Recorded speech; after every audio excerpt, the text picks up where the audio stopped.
প্রথম প্রেয়ার হলো 106-এর যে ওপিনিয়ন সুপ্রিম কোর্ট থেকে নেওয়া হয়েছে, সে ওপিনিয়ন নেওয়ার ক্ষেত্রে সুপ্রিম কোর্ট রুলসের যে প্রসিজিওর আছে সেই প্রসিজিওর ফলো না করে নেওয়াতে এটা অবৈধ। দ্বিতীয়ত প্রেয়ার ছিল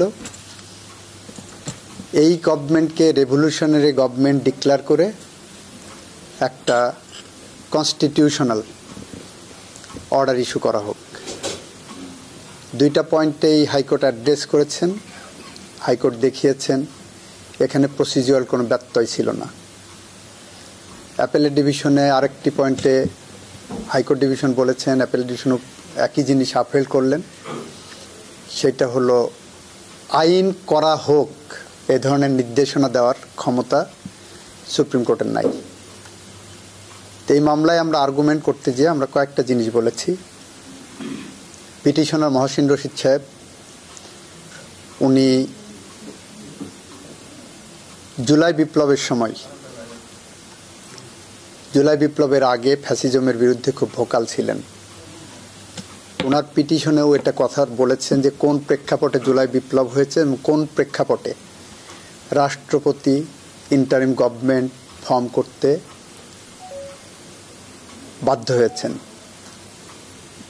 সুতরাং মহসিন রশিদ সাহেব যেটা বলেছেন তার সাথে প্রেয়ার যেটা আছে আর পাবলিক পারসেপশন যেটা, তিনটার মধ্যে একটা বড় গ্যাপ আছে। মহসিন রশিদ সাহেব 106-এর অবটেইনিংয়ের ক্ষেত্রে প্রেসিডেন্টের অবটেইন করেছেন যেটা বলছেন, সেইটার ক্ষেত্রে প্রসিডিউরাল যে ডিফেক্টটা এনেছেন সেটা আমরা বলেছি সেই প্রসিডিউরাল ডিফেক্ট যেভাবে উনি বলেছেন that is misconceived idea of law. Second প্রেয়ারেও আমরা বলেছি যে উনি নিজে সিনিয়র অ্যাডভোকেট, উনি জানেন supreme court can not direct যে আইন পাশ করেন ওই আইন পাশ করেন। সুপ্রিম কোর্ট কোনো আইন পাশ হলে সেইটার সাংবিধানিকতা, ইন্ট্রাভাইরাস আল্ট্রাভাইরাস ইস্যুটা দেখতে পারবেন, কিন্তু আইন পাশ করার নির্দেশ দিতে পারবেন না। এইটা বলতে যে আমরা কয়েকটা রেফারেন্স টেনেছি। একটা হলো মুক্তিযুদ্ধের সময়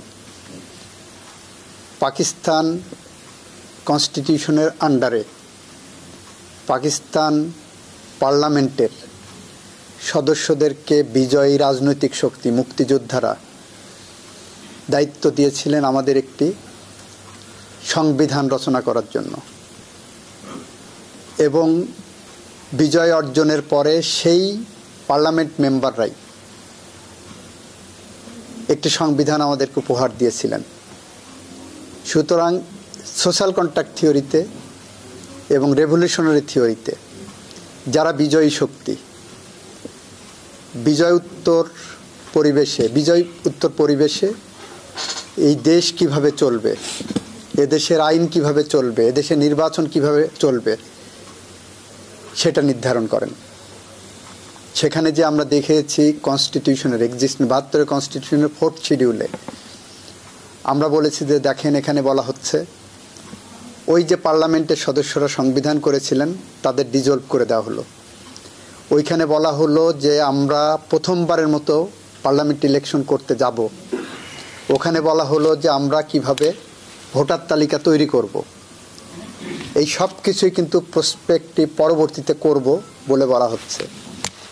জুলাই গণ অভ্যুত্থান উত্তর বাংলাদেশে বিজয়ী শক্তি মনে করেছে 72-এর সংবিধানকে আমরা বেস ধরে, এইটাকে ভিত্তি ধরেই আমরা এই সংবিধানের সংশোধন, সংযোজন, পরিমার্জন, বিয়োজন সব কিছু করতে পারবো। যে কারণে জুলাই চার্টার আনা হয়েছে, যে কারণে কনস্টিটিউশনাল অর্ডার ইস্যু করা হয়েছে, এটা চলমান প্রক্রিয়া।